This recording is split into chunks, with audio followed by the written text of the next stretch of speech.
What an odd sensation. We got 23 WRX, 07 STI, 17 STI, 93 RX-7. I've never had almost all of my stuff in the same spot at once. This is kind of cool. So I moved the 07 STI over here to the shop.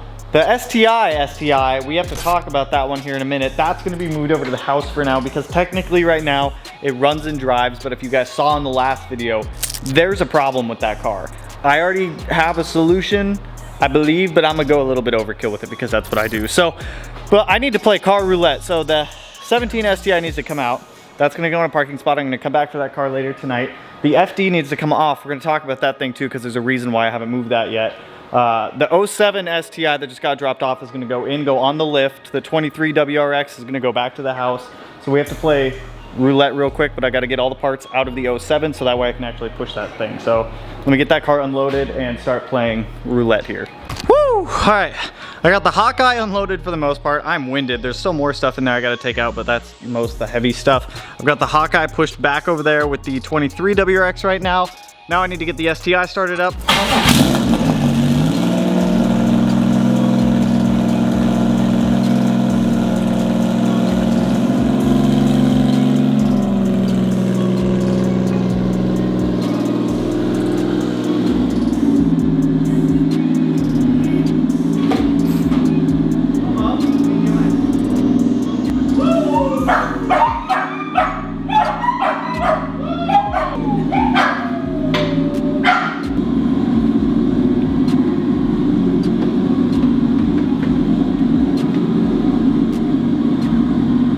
Hawkeye's pushed in, thanks to Ruben, the Evo gentleman down the way, for helping me push this thing in. STI's pulled out, RX-7 is pushed out, RX-7 is gonna get pushed back in, STI is gonna get driven back over to the house tonight, because I'm gonna have to have Melanie bring me over here so I can pick up the STI and bring it back. Since I have the dogs with me, I'm not gonna put them in the STI. They absolutely hate that car. So a couple things though, with the STI, it needs to get torn back apart, but I'm not gonna do it right this second. I can still 100% fully drive that car as long as I stay under 5,000 RPM. If you guys caught it in the last video, I put a post up on the community page. If you guys caught it in the last video near the end when I did one of the bigger polls, every time the car goes, and I went back and I looked at older videos, so it's not just that one poll.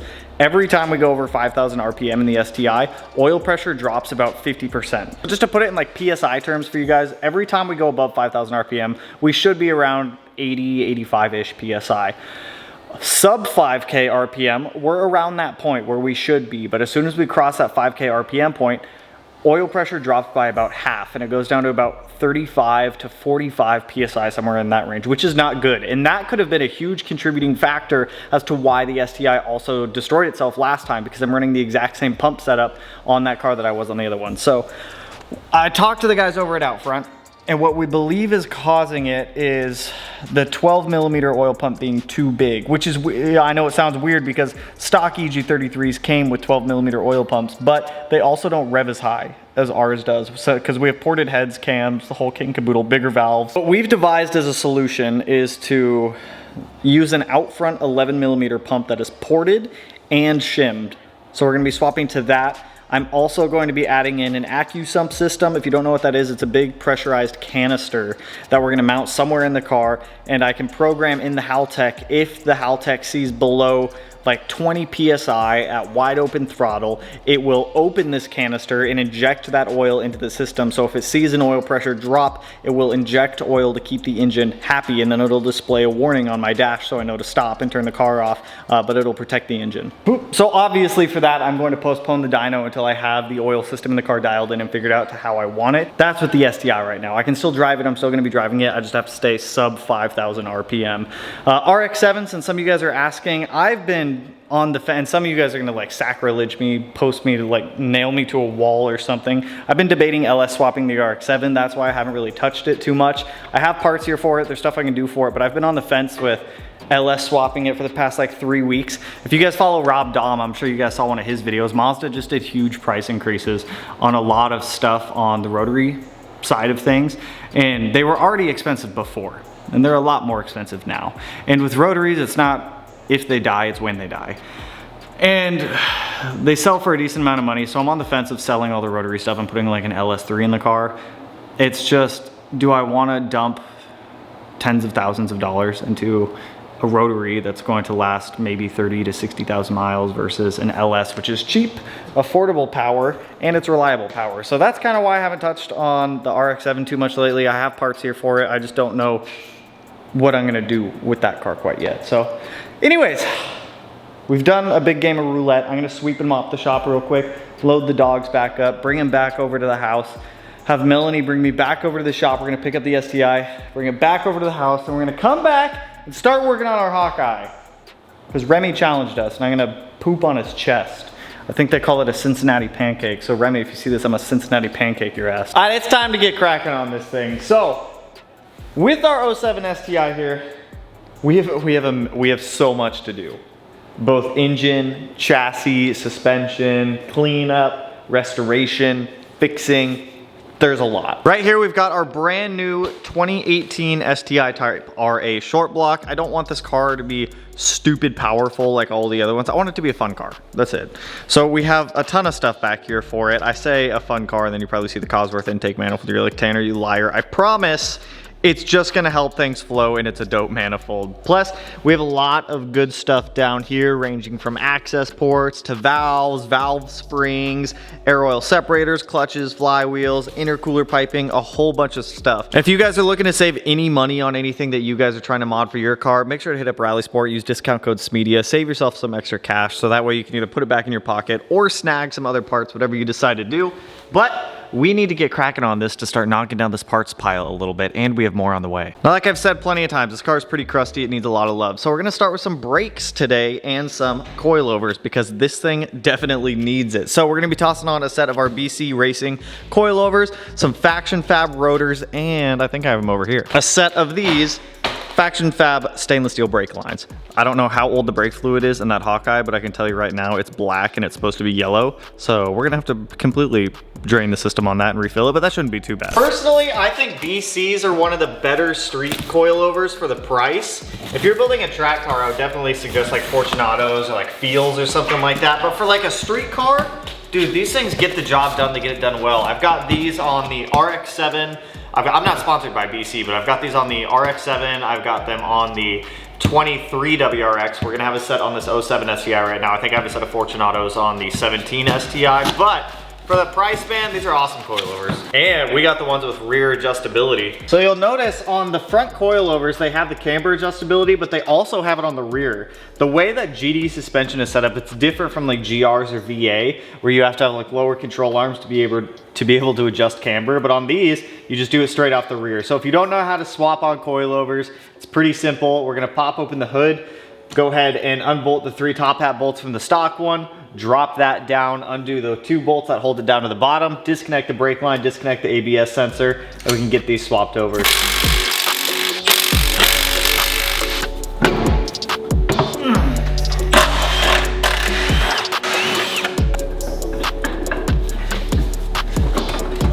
There we go, there's one with T and springs, not bad. I'll shove this little cutie pie in here.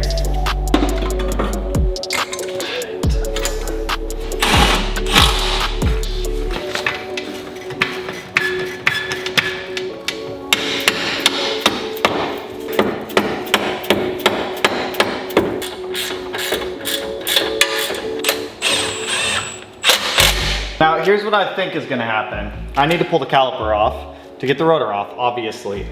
I have a feeling that these caliper bolts are gonna strip, and if they do, that's gonna suck. I'm actually really not looking forward to it if they do decide to strip. Bottom one feels like it's cooperating, which is good.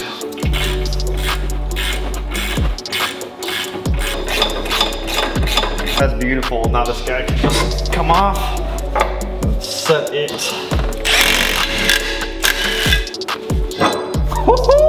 So right here's our old crusty rotor that we just pulled off. I'm pretty sure it's just an OEM rotor. There's massive grooving in it. I'm sure this could probably be resurfaced. I mean, they're old too. You could probably turn them. I'm just gonna toss them. Here we have our new Faction Fab front rotors. We actually use these same rotors, not this one, but like these same brand rotors on our GTI.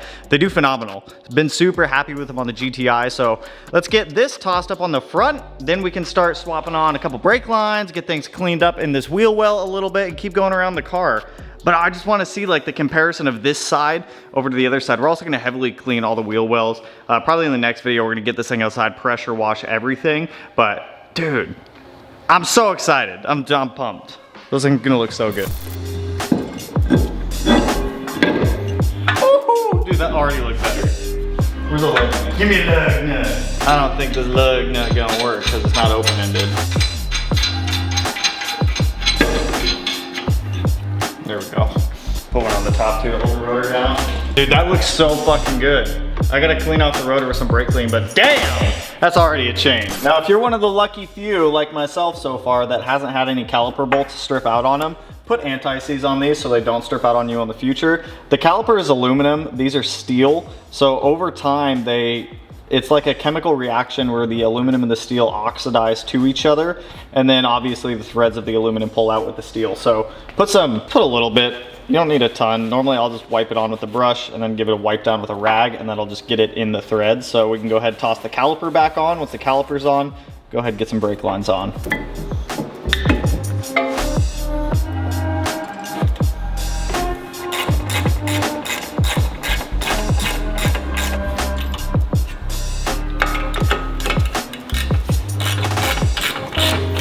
Find the right torque spec for these. I found just a whole bunch of different answers, so I'm gonna go with what Brembo said, which is 80. Apparently in the STI service manual in an 04 it says 114. In my opinion, that's a little bit high for steel on aluminum, so I'm gonna go to 80. We can recheck them in the future, but 80 seems more than adequate.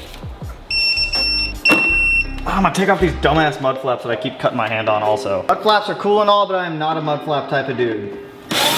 And they just use body screws to literally screw this into the body. Look at that. Why? For some reason my camera wanted to freeze on me as I was putting on the brake line, but we have our stainless steel brake line on from Faction Fab. Really easy to do. There's a 12mm bolt on the back of the caliper and then a 10mm nut on the hard line of the brake line that connects up to the stainless steel line, and then it just bolts up to the caliper or the shock right there. For brake lines, you do need a line wrench like this. Well, you don't need, but I highly suggest it so you don't round out the bolt on the hard line, because I've done that in the past and it really sucks. So get a line wrench. I'll show you guys on the other side as long as my camera doesn't freeze. It shouldn't freeze. It's a full cinema camera. So this side done. New coilover, new brake rotor. I need to get some pads ordered, and I'm gonna get a hardware kit ordered for the pads also, so that way it's all just fresh and new. I mean, there's nothing wrong with these. I'll keep them in a bag and I'll clean them because it doesn't hurt to have spare hardware. But this corner done. We're gonna do everything we did on this side over to the other side.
This side came out just as beautiful as the other.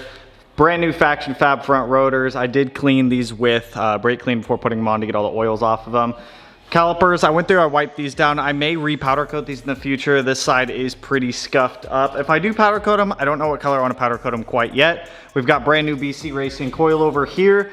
Faction Fab stainless steel brake lines. So this corner is pretty much done. I do want to go through here and swap out tie rod ends for some like Super Pro roll center adjustment kit. Maybe go through and swap out the front and rear sway bars. Clean up everything. I want to make this a beautiful car. So now that we've got the front done on the 07, we need to jump to the rear. Now the rear is a little bit different when it comes to swapping out the shocks because these bolt up behind the back seat. So we need to go in the car, take out the back seat here, take out this back piece here to be able to access the bolts up there for the rear shock.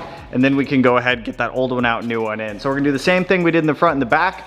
Pull off the wheel, pull off the tire, pull off the caliper, or pull off the caliper, pull off the rotor, pull out the shock, swap all this out so that way we can get some fresh suspension, some fresh brakes on here and fix this crusty nastiness and pull off these mud flaps, man. Whoever had this car, shame on you, by the way. They just drilled these mud flaps into the body of the car. They didn't even use the brackets that Rally Armor gives them. They just were like, bloop, drill them in.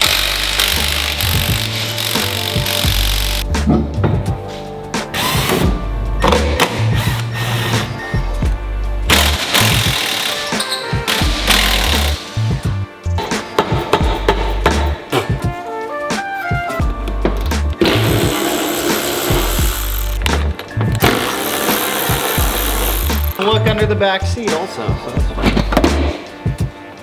Actually not terribly bad.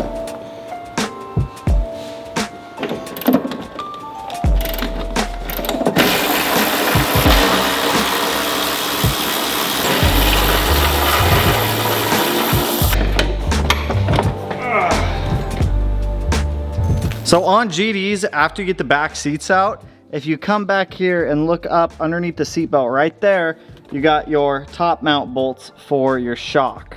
If it'll focus, come on, focus, baby. There we go. So we got 3 of them. The back one back there is kind of a little bit of a pain, but we'll get it out. Get the stock one out, and we get our coilover in.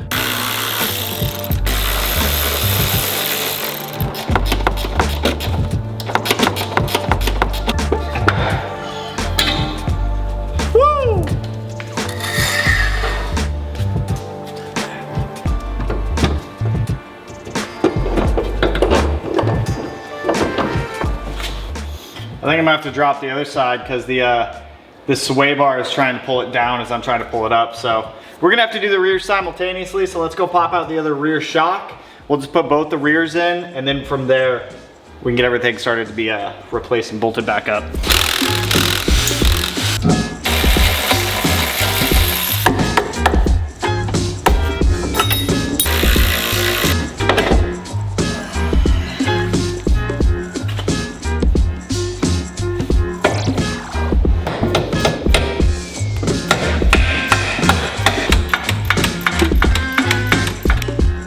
There we go. That's what I'm talking about right there. Bring it down just a little. Stop.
We have fresh rotors, fresh brake lines. I almost said pads, so I still have to buy those.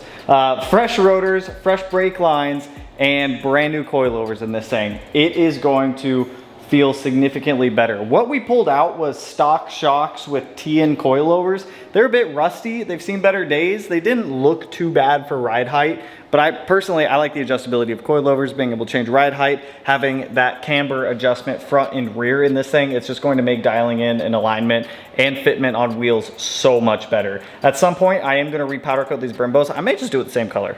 I don't know. But everything came out looking minty. These Faction Fab rotors look great. I've used, like I said, I've used these on the GTI. They feel amazing. We've got stainless steel brake lines now to replace the old rubber lines that were just kind of old and gross.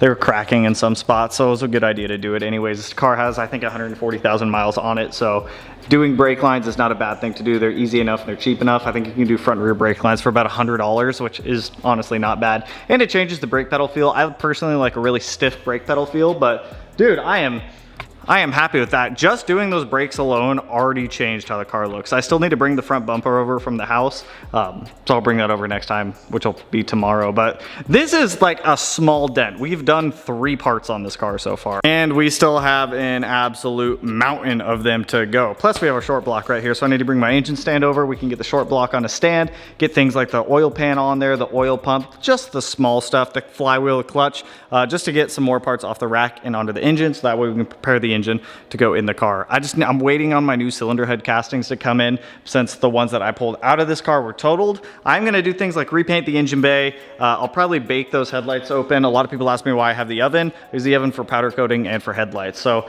I'd like to bust these guys open, completely strip the black off of these, refinish the lenses, and make them look brand new again. I just want this thing to look dope. I want a cool looking Hawkeye that makes like 400, 450 wheel and just have fun with it. But that is all I've got time for. I have to jet back over to the house. I have a freight shipment being dropped off for a customer car that we're doing. So I have to be there to go sign for that stuff. So that's all I got for you guys on this one. On the next video, we'll probably do the fuel pump install. We have a Wall Bureau 450 going in this on a stock hanger. We'll build our own hardwire kit. We will start stripping the engine bay, preparing that to be painted, because I am gonna repaint that entire engine bay World Rally Blue. I'm gonna wrap the outside of the car, just because this Mako paint job on here is not the greatest. I'm thinking of doing like black or white, just a neutral color on the Hawkeye.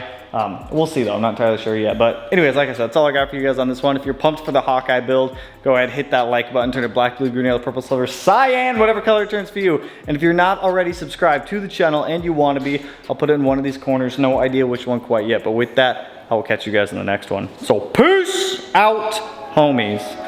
Woo!